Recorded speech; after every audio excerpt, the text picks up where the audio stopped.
But Robert, on the issue of Jan 6, and possibly the only one of the only two meaningful crimes committed that day, I shouldn't say a crime because they have decided not to prosecute the Capitol police officer who shot Ashely Babbitt point blank in the neck.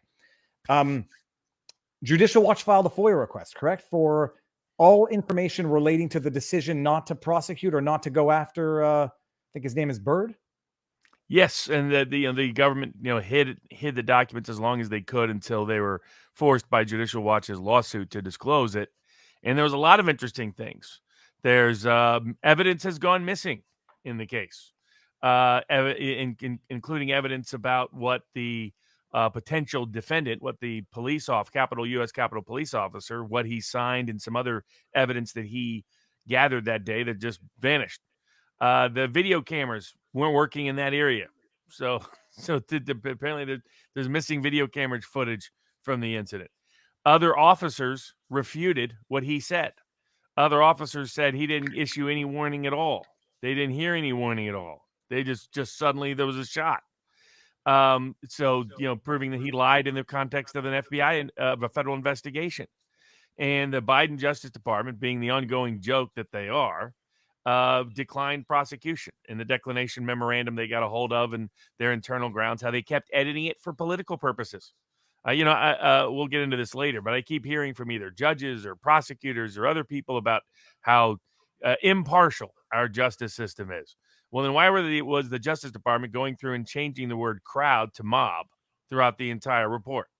I mean, it was a politically motivated decision and a politically motivated report that is against the facts and against the law. And the only real crime committed on January 6th is still not being prosecuted nor meaningfully investigated by the so-called January 6th committee. And for anybody who doesn't actually know, the police officer who was standing behind the glass, I mean, it's point blank is not the word. It was, I didn't appreciate how close it was. One shot, unarmed Ashely Babbitt. And the thing is this, from day one, I said, this was a stupid thing to do. You're rushing through broken glass windows in Congress on Capitol Hill. You're doing stupid things. You can't but be surprised when stupid things happen. And I don't like to play stupid games, win stupid prizes. I find it's disrespectful oftentimes to the deceased. I think it's more like Fight Club when when they drag Robert Paulson's body in and Ed Norton's like, you guys are running around blowing buildings up. What did you think was going to happen?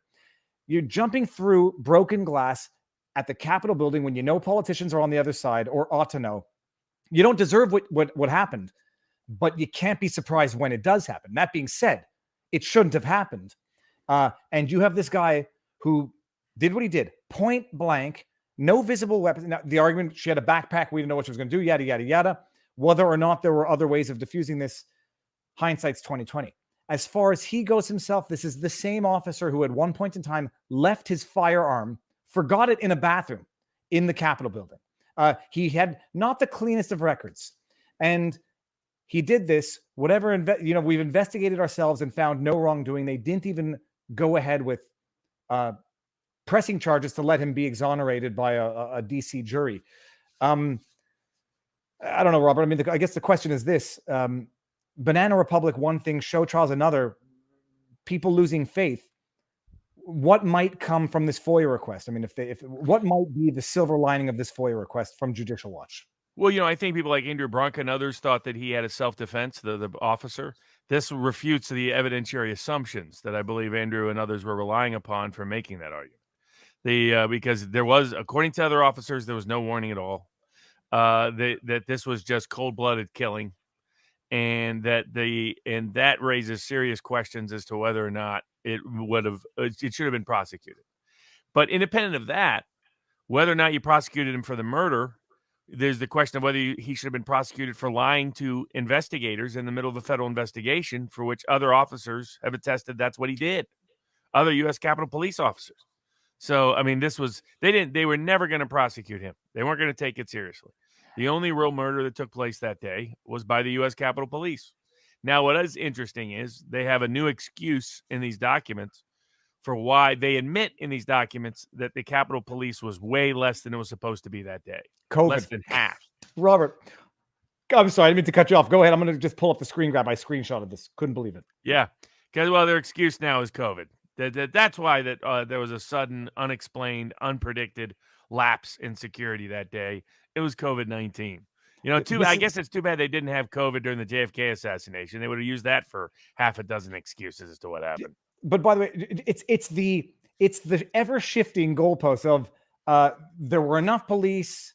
Nobody asked for more police, and there were enough police. Okay, people asked for police. There weren't enough, but it wasn't because we decided not to. It's okay, there weren't enough, and here's why: COVID. This is from the Judicial Watch's PR release, press release. Yeah, press release. Yeah.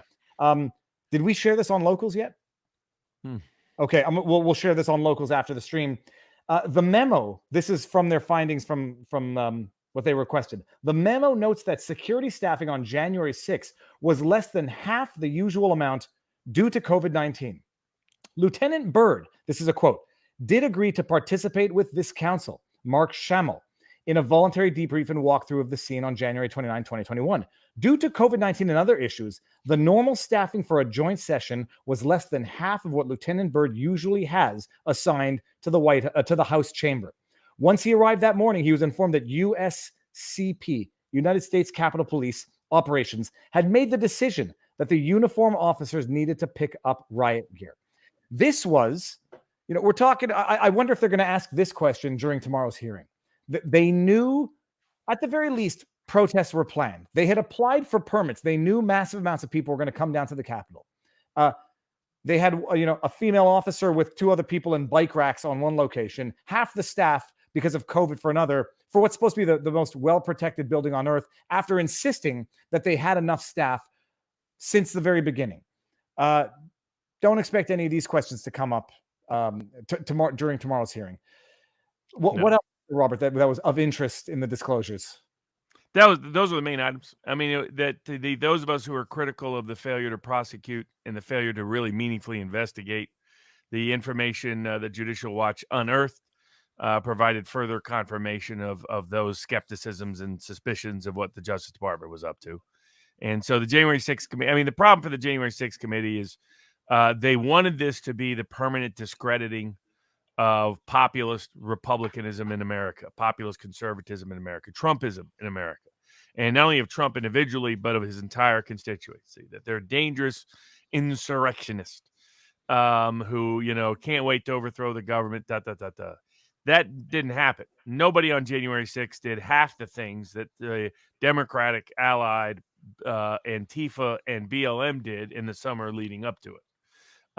And so consequently, they keep pretending. They if we keep living in a fantasy land where our version of January 6th took place and we just keep talking about it over and over, maybe MSNBC's coverage will suddenly convince people that something that didn't happen happened. It's kind of like the gaslighting after the Johnny Depp verdict, where the media's reaction isn't, oh, maybe we got it wrong. It's, let's pretend we got it right, and everybody else is doing the gaslighting, including the jury. The liberal Fairfax jury is now gaslighting. That's the same thing on January 6th. It's people who have lost control of the narrative, keep pretending the narrative is something it isn't. And the good work by Judicial Watch shows who the real criminals were on January 6th. But I say, Robert, we don't have to be as careful, but we don't want to pull a coach, whatever that is, from the Washington Commanders who called it a dust up and criticized the fact that it wasn't as bad as what we had seen before and got fined $100,000, which we might talk about that in a second. Which is insane. I mean, insane. The NFL momentarily stepped back from that political bridge, and now they're back dancing with it again. We'll get there on the family is going to sue for wrongful death. They just have to go through certain administrative protocols before they can file the suit. And what was it? Because we did talk about it. If I recall, it was more than 6 months. No, it could. Yeah, it was. I don't think they can sue until October, if I recall right. Okay, good. Not good, but good enough. Because we had talked about that. It was a delay that they have to wait and for. The information provided in the FOIA, supports why they brought the suit. Now, Robert, I don't know if you have anything to add on this or even pontificate. It's odd that 5 CP did things to themselves in the wake of. What did they know? What do we know? Because I don't know if the suicide rate among police is higher than average. Do you know anything about that? Because it does. I don't want to say it sounds suspicious. It sounds very weird. And Yeah, I don't have definitely very unusual, and I haven't seen good explanations for why that was. I'm sure that the media works at it. It'll either be the trauma of experience January 6th or COVID.